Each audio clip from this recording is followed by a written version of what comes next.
रांगेतील स्थान याच कॉन्सेप्टमध्ये, याच टॉपिकमध्ये आपल्याला एखाद्या दोरीचे किंवा एखाद्या तारेचे समान भाग करायला विचारले जातात. अशा पद्धतीचे प्रश्न विचारले जातात.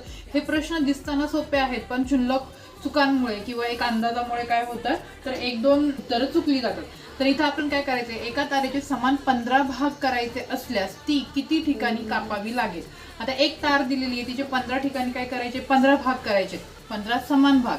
किती भाग करायचे, 15 समान भाग करायचे. आता प्रत्येक गोष्ट जर आपण डायग्रामॅटिकली काढत बसलो तर जर आपल्याला आता ठीक आहे आता 15 भाग दिलेत, परत 40 भाग देतील, मग आपण कसं करायचं. 40 तर आपण ड्रॉ करू शकत नाही. तर याच्यासाठी काय करायचं, तर 15 भाग जर दिलेले असतील तर पहिल्यांदा बेसिक कन्सेप्ट कळली. जर छोट्यावरून मोठं, आता सपोज जर 6 भाग करायचे असतात समान, ठीक आहे.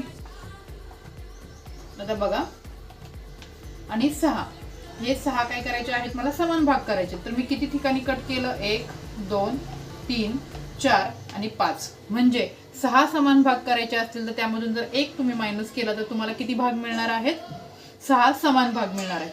सेम जर तुम्हाला 15 समान भाग करायचे म्हटल्यावरती त्याच्यामधून तुम्ही काय करणार, 1 मायनस करणार. म्हणजे तुम्हाला किती भाग मिळणार आहेत, 14 भाग काय करावे लागणार. म्हणजे तुम्हाला 14 ठिकाणी कापल्यानंतर काय मिळणार आहेत, 15 भाग मिळणार आहेत. सेम याच्यावरती उलटा प्रश्न, 14 ठिकाणी एखादी तार 14 ठिकाणी जर कापली तर किती समान भाग त्याचे होतील. 14 ठिकाणी जर एखादी तार कापली तर त्याचे किती समान भाग होतील.